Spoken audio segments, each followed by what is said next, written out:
Okay, let's dive into a case that has, well, really haunted Los Angeles and frankly captured the whole country's attention for decades now. Mm-hmm. We're talking about one of the most infamous unsolved murders in U.S. history, a crime so brutal, so public, it just exploded into a national sensation right after World War II. Yeah, the shocking discovery, the just the gruesome nature of it, and that immediate media frenzy. Right. It feels like it's just burned into LA's history. And our mission here in this deep dive is to take this stack of sources we have, articles, research reports, and really pull out the key insights, the important bits of knowledge. So you can get a really solid understanding of this complex and often, really misunderstood case. Exactly. We'll explore her life, the victim's life, the horrible details of her death, the huge investigation, all those theories. And crucially, why it's still so captivating, so disputed today. And we're sticking strictly to the material we've got in front of us. Yep. Okay. So at the heart of it all is a young woman, Elizabeth Short, tragically known, of course, by that nickname, Black Dahlia. Hmm. But before we get into the crime itself, it's really essential, based on our sources, to get a sense of who she was, before her name became tied to all this horror. Absolutely. So Elizabeth Short, born July 29th, 1924, in Boston, Massachusetts. Okay. Her childhood took a pretty tough turn early on, around 1930.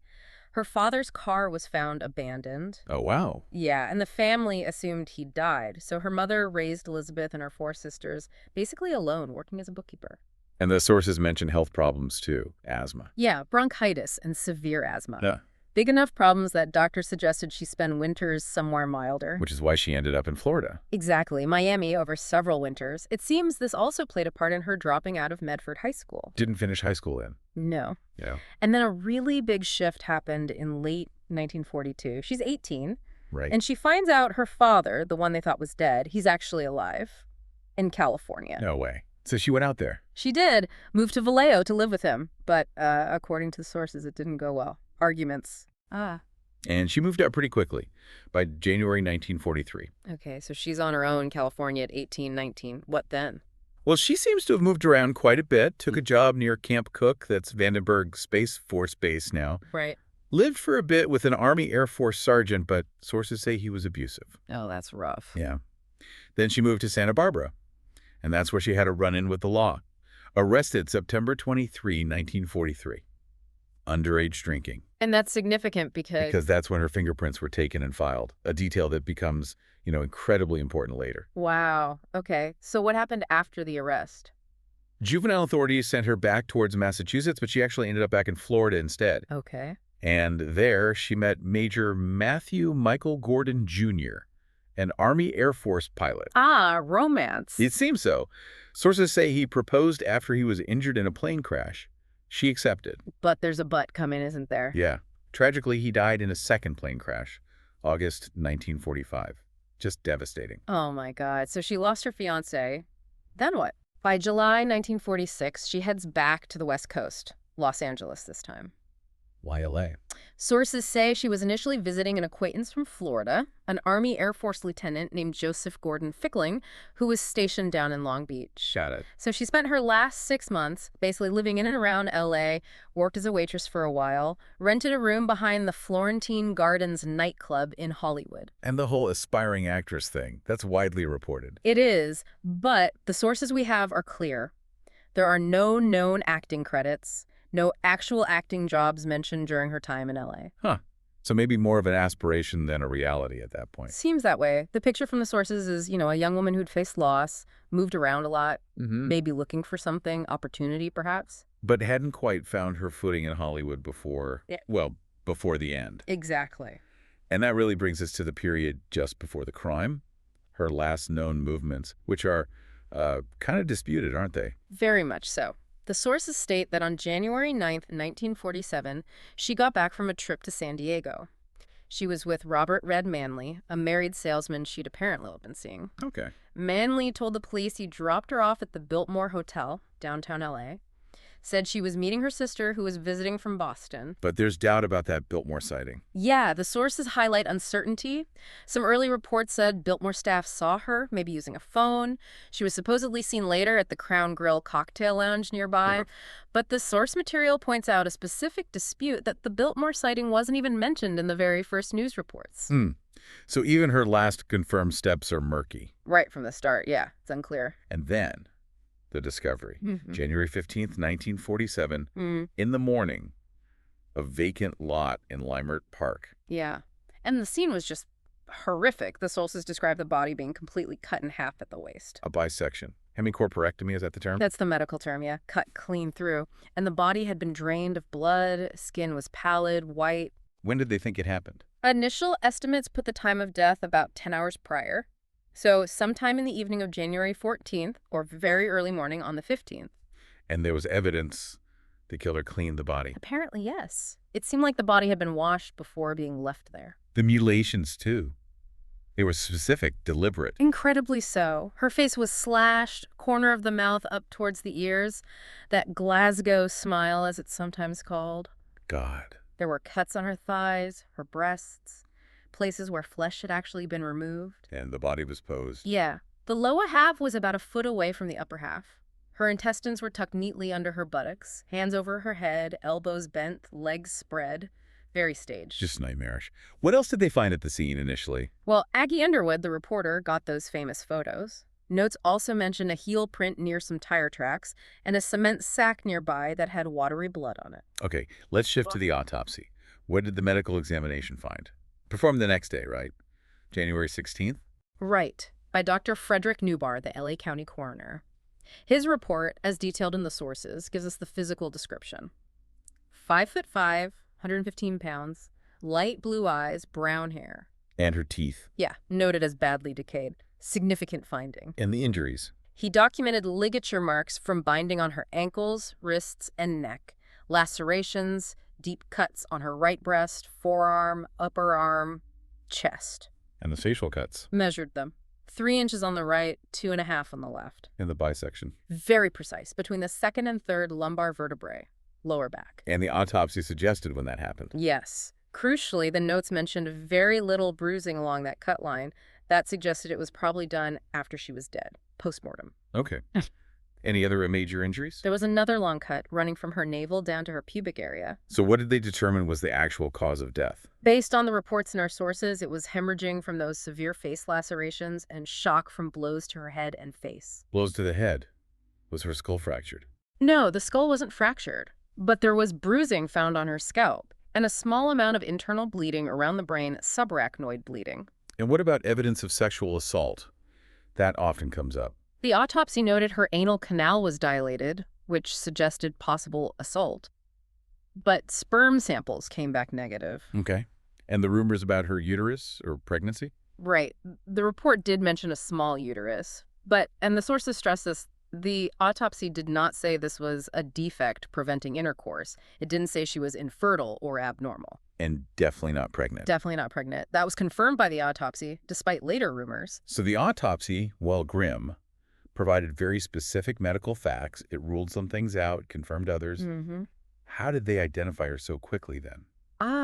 That goes back to the Santa Barbara arrest in '43. The fingerprints. Exactly. They were on file with the FBI, Mhm. sent them over, got a match, Elizabeth Short. And that's when the media storm really hit, Hmm. in a big way. Oh, yeah. The newspapers, especially the Hearst papers, the Examiner, the Herald Express, they just jumped all over it. And they contacted her mother.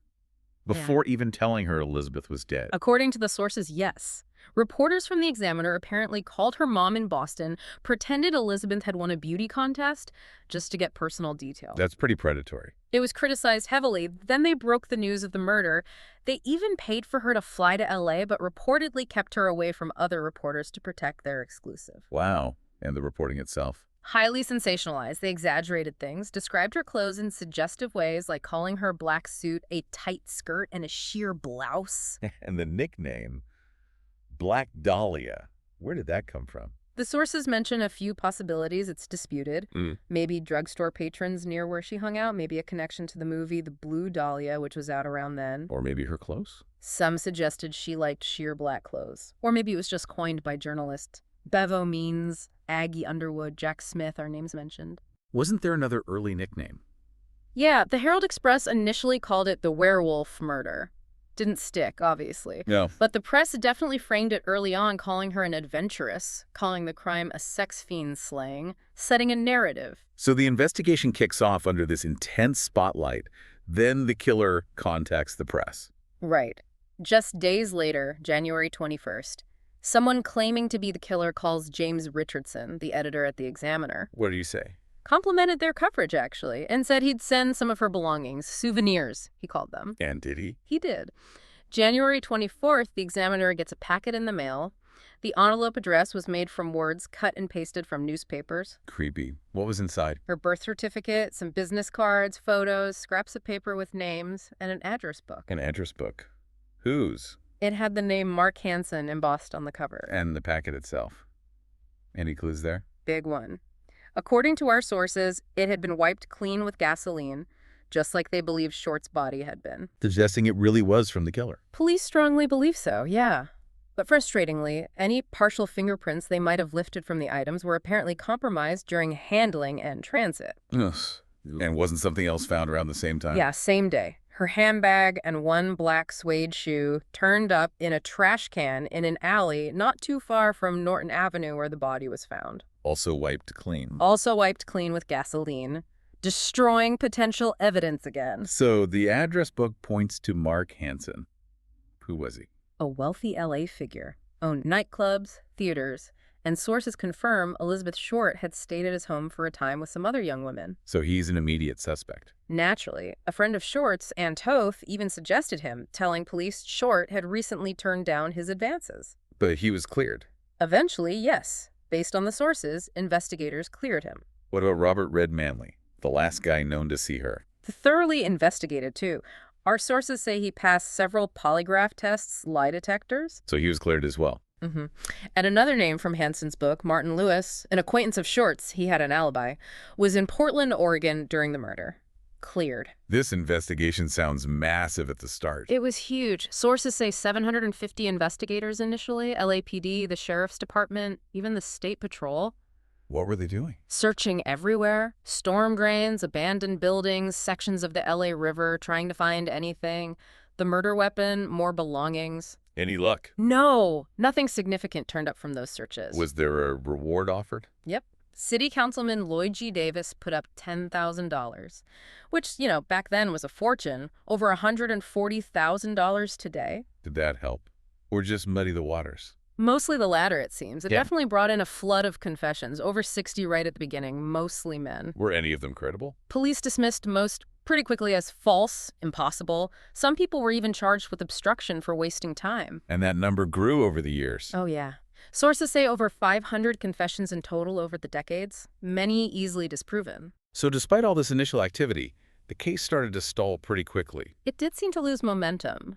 And some sources, like lead detective Finis Brown later said, blamed that intense media interference. And the killer, or purported killer, kept writing. Mm-hmm. January 26, 2 days after the packet, a handwritten letter arrives at the Examiner, signed Black Dahlia Avenger, promised to turn himself in on the 29th. Did he? Nope. Didn't show. Of course not. Instead, another letter, cut and pasted words again, arrived that afternoon, said something like, "Have changed my mind. You would not give me a square deal. Dahlia killing was justified." Just taunting them. Seems like it. More letters followed, sent to the Herald Express, too. Sometimes rambling, sometimes taunting, promising surrender, then backing out. And the media just kept feeding the frenzy. Absolutely. They printed sensational stuff, often false, like claims of torture. And the sources say police actually allowed some of that misinformation early on. Why would they do that? To try and hide the real cause of death, the cerebral hemorrhage. They hoped the killer might slip up and reveal that detail, proving they were the real deal. Risky strategy. Definitely. The press also dug into Elizabeth Short's life, publicizing details, sometimes unflattering ones, fueling all sorts of speculation about her character. Did that speculation affect the investigation? It seems it did. For instance, there was a theory she might have been a lesbian. Sources say this came from misinterpreting autopsy info about her uterus and lack of recent heterosexual activity. So they investigated that. Yeah, checked out gay bars and so on. Fruitless. They also looked hard for someone with medical skills, a surgeon or doctor, because of the precise bisection. Like checking medical schools. Yep, served a warrant on USC Medical School for student lists. But that led nowhere either. So by spring 47, the trail's gone cold. Pretty much. Very few solid leads left. Detective Phoenix Brown, as we mentioned, was quoted blaming the press for messing things up early on. Was there ever any official review of the investigation? Yes, later. In September 1949, a grand jury was convened. It wasn't just about the Dahlia case, but about the LAPD homicide unit's failures in general. Sources confirm the Black Dahlia case was specifically cited as one of several unsolved murders of women and children during that time that raised concerns. Did the grand jury investigation turn up anything new on her case? They did another deep dive into her past, traced her movements, interviewed people who knew her all over the country, but ultimately no new information came out that helped solve the murder itself. So the case remains officially unsolved. And in the decades since, just countless theories and potential suspects have emerged. Oh, absolutely. The sources list so many names proposed by authors, amateur detectives, even former investigators. We don't need to list them all, but names like Walter Bailey, Leslie Dillon, George Hodel, Mark Hansen again, Robert Manley again. Even people like Orson Welles or Bugsy Siegel have been floated in some books. It's a huge list, but maybe it's more helpful to look at the types of later theories highlighted in our sources. Okay, like what? Well, there's the theory from LAPD detective Steve Hodel accusing his own father, Dr. George Hodel. Right, after his father died. George Hodel had been under suspicion before for his secretary's death and faced an incest trial involving his daughter, though he was acquitted. He left the U.S. for decades. And the son pointed to his father's medical background. Well, yes, the surgical training, linking it to the bisection. And there's that chilling detail from the sources about 1949 grand jury wiretaps. What was on him? Hodel was recorded saying things like, "Supposing I did kill the Black Dahlia, they couldn't prove it now." Pretty damning stuff, though circumstantial. Wow. Okay, what other kinds of theories? There's the claim of Janice Knowlton wrote a book saying her father, George Knowlton, was the killer, and she actually witnessed it as a 10-year-old. But that's disputed. Heavily. Sources say her family disputed it, and police found her account inconsistent with the known facts of the crime scene. And more recently, there's been focus on Leslie Dillon. Yeah, author P. Eatwell's book highlights him. He was a bellhop, had connections to Mark Hansen, and allegedly to corrupt police figures like Sergeant Phoenix Brown. What's the theory there? That Short knew too much about some hotel robbery scheme Dillon and others were involved in, so they killed her. The Astor Motel was floated as a possible murder site. Was there evidence at the motel? Reports surfaced about blood and feces being found there, but the sources note the LAPD chief at the time denied it, while a rival newspaper claimed the murder did happen there. More confusion. And what happened to Dillon? Even that's disputed in the sources. Some say he avoided extradition related to the case. Others say official DA files actually clear him, placing him in San Francisco at the time. It just shows how tangled everything still is. Absolutely. Layers upon layers of claims and counterclaims. And the case has also been linked, speculatively at least, to other famous crimes. Yeah. Connections have been suggested. Some authors, and even early police, wondered about the Cleveland torso murders from the 1930s.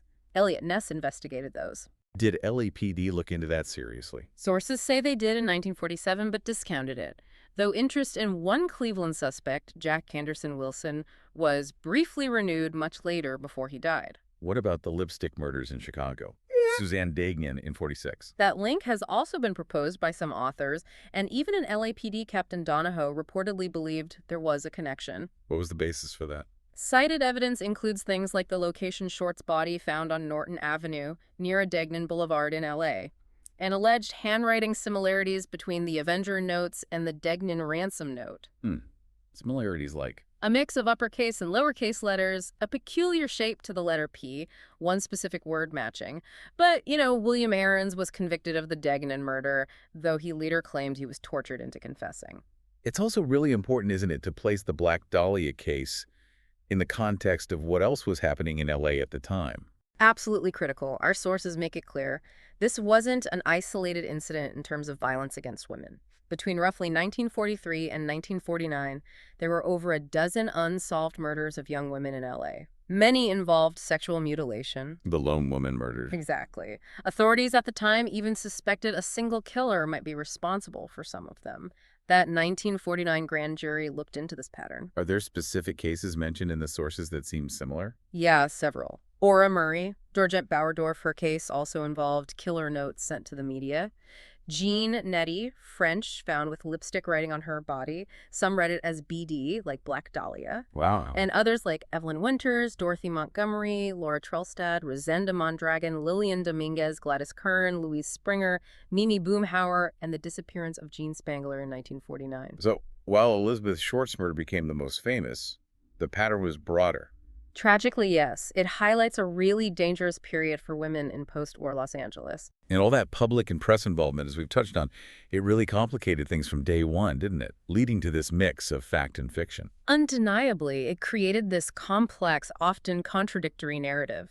Stories spread like wildfire. She was a prostitute, she was frigid, she was pregnant, she was a lesbian. And those stories stick. One source quotes Anne Marie DeStefano saying the legend keeps getting more convoluted. And others, like researcher Larry Harnish, have spent years trying to debunk myths using original police and coroner files. Let's tackle some of those specific disputes the sources highlight. That missing week, January 9th to 15th. Huge point of speculation. People claim they saw her everywhere during those days. But police and DA investigators, according to the sources, checked out every single alleged sighting, ruled them out. Often found it was mistaken identity, other women who resembled her. So, based on the official records and our sources, her whereabouts during those 6 days are simply unknown. What about the stories of torture, beyond the actual mutilations? Newspapers ran wild with torture claims, but those were largely false. As we said, police let those circulate initially to hide the real cause of death.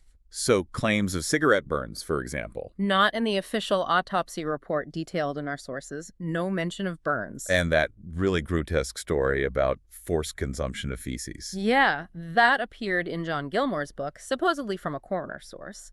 But other researchers, like Harnish, vehemently deny it, and again, it's absolutely not mentioned in the autopsy report itself. Okay. What about her lifestyle? Prostitute or call girl claims?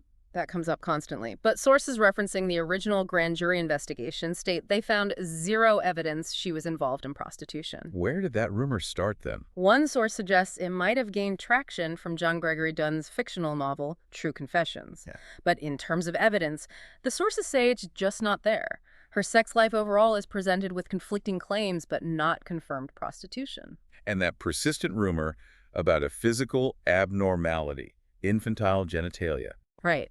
That rumor was often used to counter the prostitution claims, arguing she couldn't have sex. But the sources debunk that too. Yes, figures like Katz and Newton deny it based on records. And importantly, sources mention that official DA and FBI files contain statements from men she'd actually slept with. So the autopsy note about a small uterus was just that, a note, not a diagnosis of abnormality. Exactly. The report didn't conclude she was infertile or physically incapable of intercourse. And the lesbianism rumor, where did that likely start?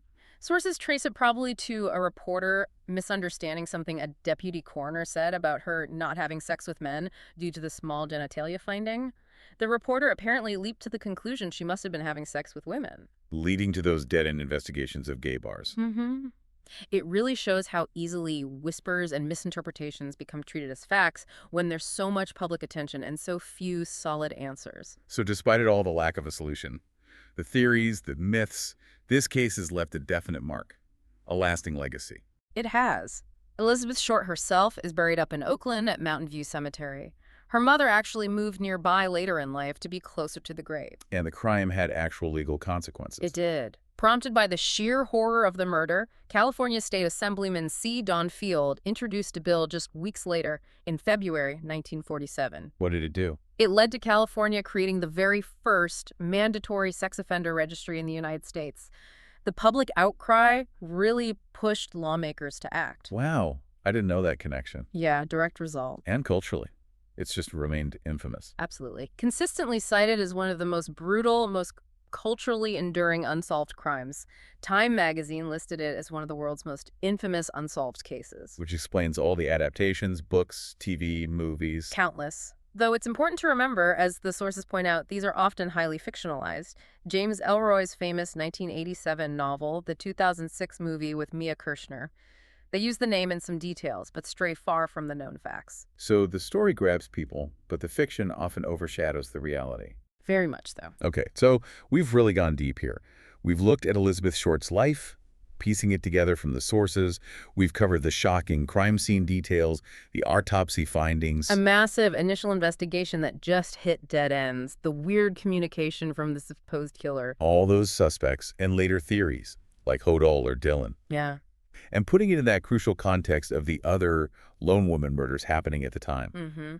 And we've tried to untangle some of the persistent myths that have really clouded the case for decades. We've seen how that unprecedented media spotlight, while making it famous, probably really hampered the investigation and blurred that line between fact and rumor. And the bottom line remains, despite over 75 years of investigation, speculation, and obsession, the murder of Elizabeth Short is still officially unsolved. Which leaves us with a final thought, something for you, the listener, to maybe chew on, based on everything we've discussed from these sources. Why do you think the public fascination with this specific case, the Black Dahlia, with its catchy nickname, its myths, its fictional versions, why does it endure so powerfully? Especially when, as we learned, there were dozens of other equally brutal, unsolved murders of young women in the same place around the same time, the lone woman murders, that are now largely forgotten. Yeah, what is it about this one? What is the persistence of all these conflicting stories, the unverified claims, the endless theories about Elizabeth Short? What does that tell us about how we handle truth and memory and rumor, especially when there's an information vacuum filled by intense media attention? Definitely something to think about.